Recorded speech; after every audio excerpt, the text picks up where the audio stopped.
Hola, soy Nicole Suárez y estas son las noticias de Mediodía en Digital. Noticias Telemundo Digital.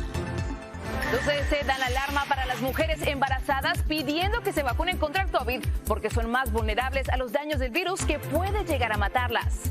Temor y rechazo entre indocumentados al ver que por segunda vez la parlamentaria del Senado niega la posibilidad de incluir un camino a la ciudadanía para millones de ellos en el plan de infraestructura del presidente Joe Biden.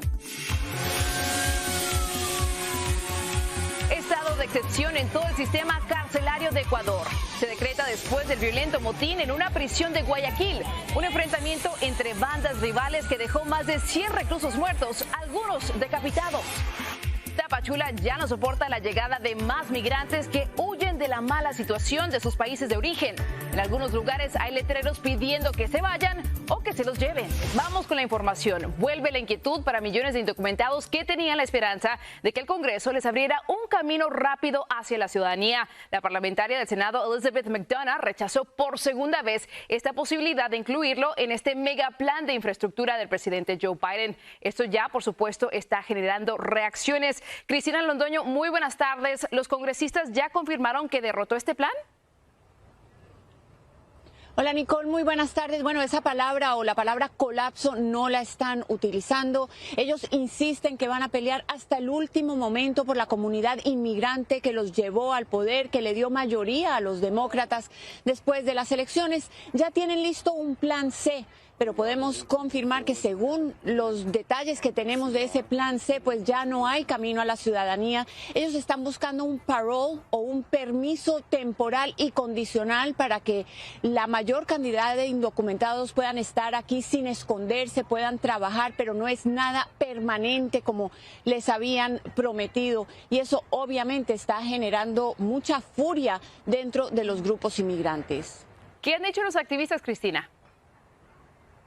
Bueno, los activistas lo que dicen es que la parlamentaria no tiene un cargo electo, que nadie votó por ella y les están exigiendo a los demócratas que se la salten, que le pasen por encima y desafíen su opinión. Dicen que es una burócrata de bajo nivel y que ellos eligieron fue al presidente y a los legisladores, pero simplemente en este momento los demócratas no tienen los votos, Nicole.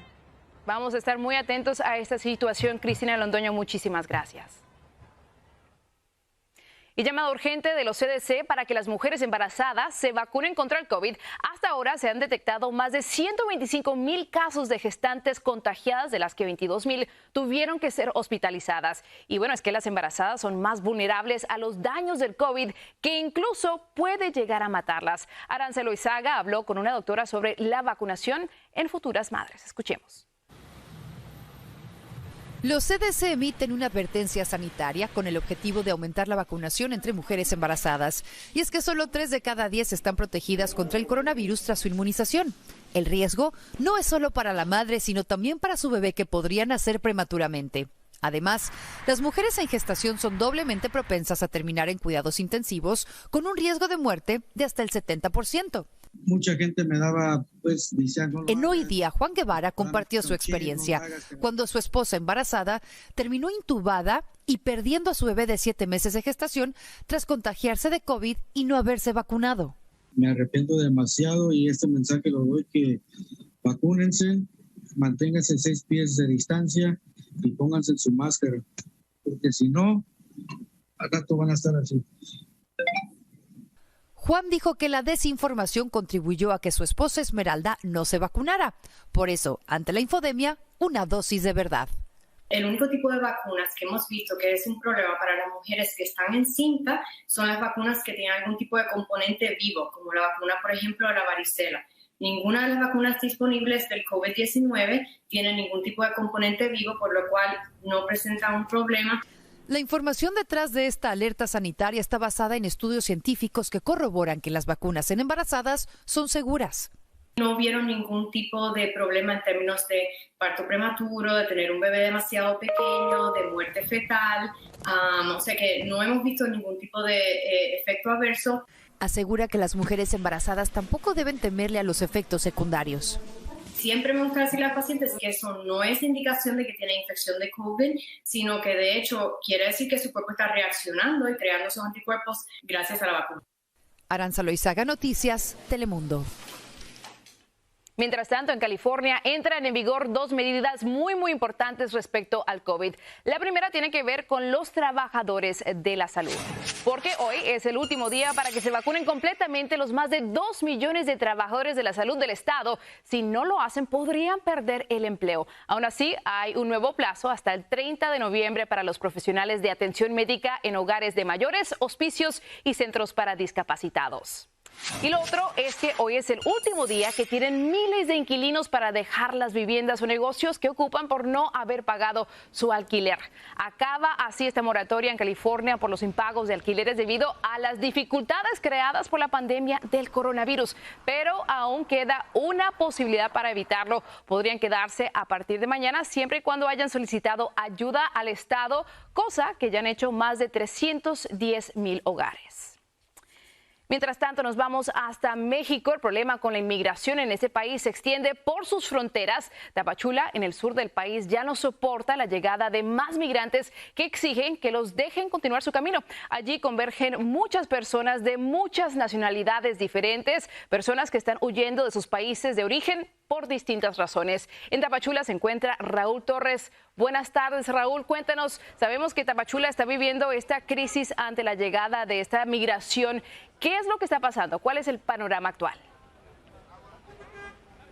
¿Qué tal, Nicole? Por supuesto, como lo has dicho, de una crisis por la gran cantidad de migrantes indocumentados, sobre todo haitianos, y que no dejan de llegar. Hasta hace un par de semanas había aproximadamente aquí más de 20,000 migrantes indocumentados. Muchos, como sabemos, se fueron hacia el norte en pequeñas caravanas, luego fueron detenidos. Muchos fueron ya enviados de regreso hasta este lugar, pero eso no es todo. Se calcula que todos los días están entrando por el río Suchiate, que están cruzando el río por las balsas, aproximadamente 800 personas cada día. Y otra vez, la mayoría de ellos son haitianos, Nicole.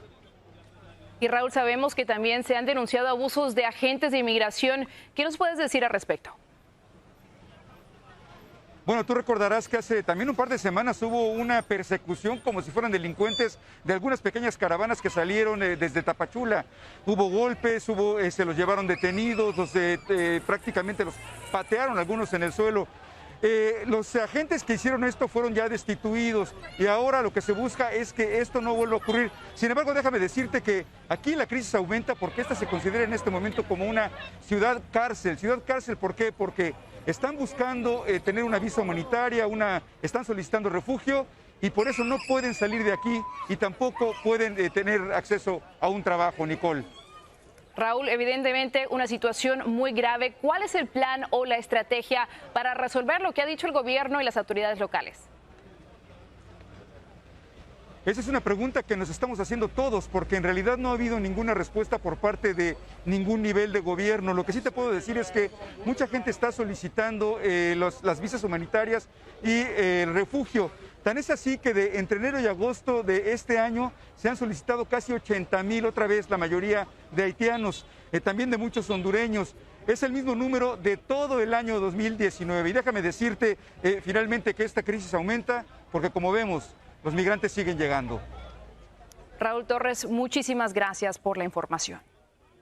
Y otro de los peligros que enfrentan los migrantes son los secuestros, pero ¿quiénes integran estas bandas y cómo acabar por fin con esos traficantes? De eso habla la tercera parte de la serie Secuestrados de Noticias Telemundo Investiga. Aldo Mesa nos da un avance de este minucioso trabajo periodístico. Adelante, Aldo, buenas tardes. ¿Cómo estás? Un gusto saludarte. Son al menos 8 estados de México que se han convertido en un verdadero terror para las personas migrantes que los cruzan. Estos estados, dominados por cárteles del narcotráfico, al menos 5, y algunas otras bandas locales, según una investigación de Noticias Telemundo Investiga, que se dedican, ellos, las bandas criminales y los cárteles, al secuestro de personas migrantes. Pero el verdadero drama está en ellos, los secuestrados, que lograron escapar y que tienen el valor para contarlo. Sigo siendo pobre, soy pobre.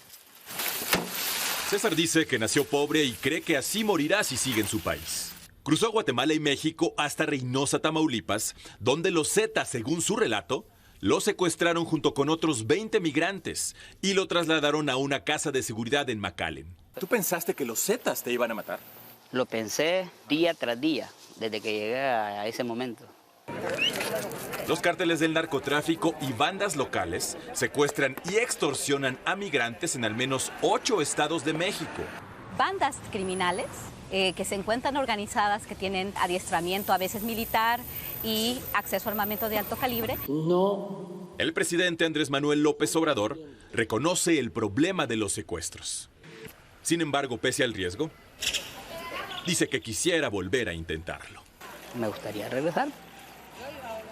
Así las cosas, a ellos no les importa correr todos estos riesgos, incluso el de ser asesinados con tal de cumplir el famoso sueño americano.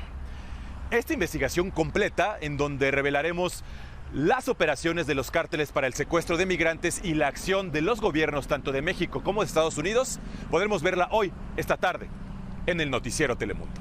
Regresamos con ustedes. Y otro tema que ha levantado polémica en México es la reacción del presidente López Obrador a las protestas feministas en favor del aborto, de las que dijo que no eran auténticas y conservadoras. Hablamos con varios jóvenes que le contestan así al presidente mexicano. Llamar a todos, incluso a los que participan en estos actos, a que actúen de manera pacífica.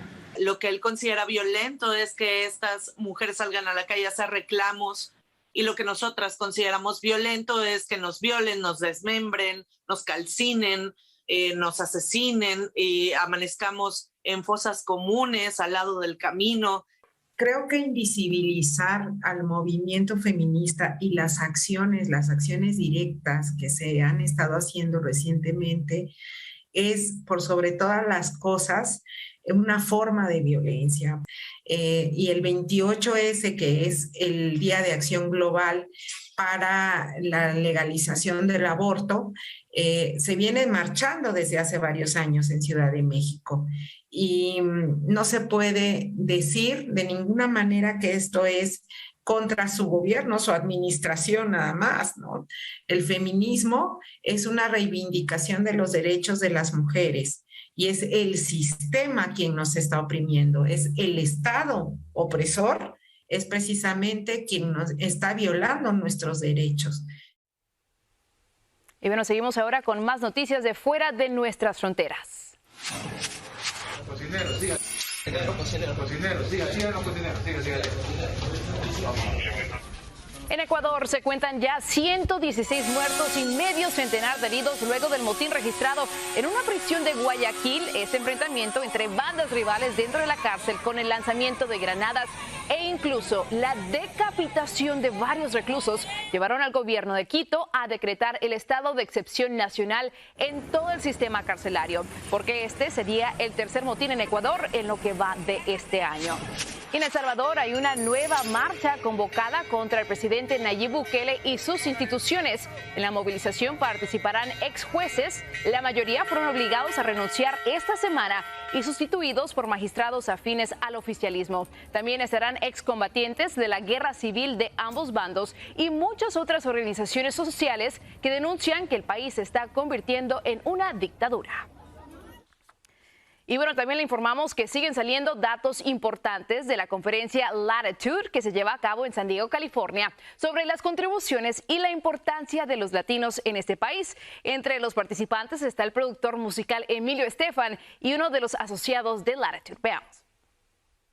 Para mí fue tan importante porque tenemos una plataforma de enseñar los factores y las demográficas y la contribución que hacemos los latinos a Estados Unidos. Hay una nueva generación que tiene un soporte de la comunidad latina. Creo más que todo vemos una unión, yo creo mucho en la unión porque ahí viene el poder político y económico. Y ahí se empiezan a abrir más puertas. Así como se abren las puertas, a mí cuando yo no me dejaban entrar a Sony, muchas veces cuando entré me dijeron que tenía que cambiar el sonido con conga, que no iba a trabajar, no iban a apoyar y el señor me dijo que había que cambiarme mi nombre, ni yo ni Gloria lo cambiamos y me dijo tiene que regresar a tu país si crees en este sonido. Más sin embargo le dije, te guste o no te guste, así va a lucir Estados Unidos. No importa sea de México, cubano, dominicano, siempre te sientas latino y orgulloso, somos una gran familia.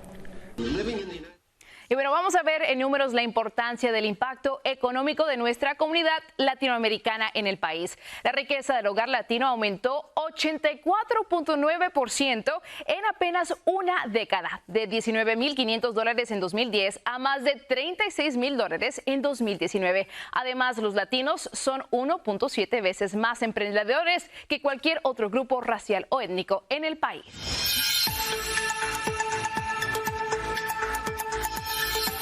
Hoy es jueves de inmigración y como siempre nos acompaña la abogada Alma Rosa Nieto. Alma Rosa, muy buenas tardes.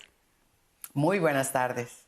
¿Qué tal si hacemos algo distinto hoy y dejamos que el público haga su pregunta directamente? Vamos a escuchar a Pamela. Con los nuevos cambios de DACA, ¿qué puede pasar con Advance Parole? ¿Se puede viajar con permiso del gobierno?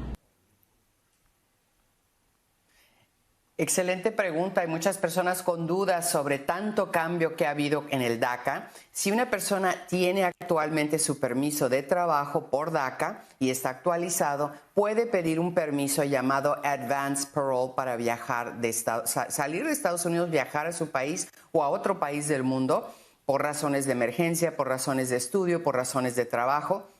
Y pueden regresar legalmente. Eso no ha cambiado, afortunadamente sigue en pie. Y es muy importante que muchos entiendan que esto es un beneficio. Hay mucho miedo. Muchas personas me dicen, me da miedo salir, ¿qué si no me dejan entrar? Obvio, asesorarse con abogado para ver que no tenga ningún antecedente penal o de deportación previa que le pudiera afectar para reingresar. Pero se pide el permiso con UCIS y el volver a entrar legal les permite hacer un ajuste de estatus si se casan con un ciudadano o tienen hijos ciudadanos mayores de 21 años, que no sería el caso con un DACA, pero más bien sería un matrimonio.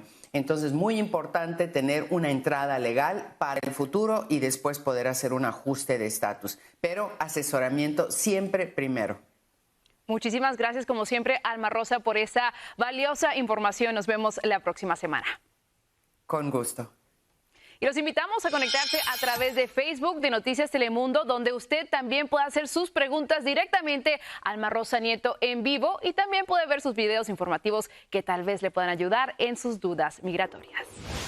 Síganos en nuestras redes sociales para más noticias y visite noticiastelemundo.com.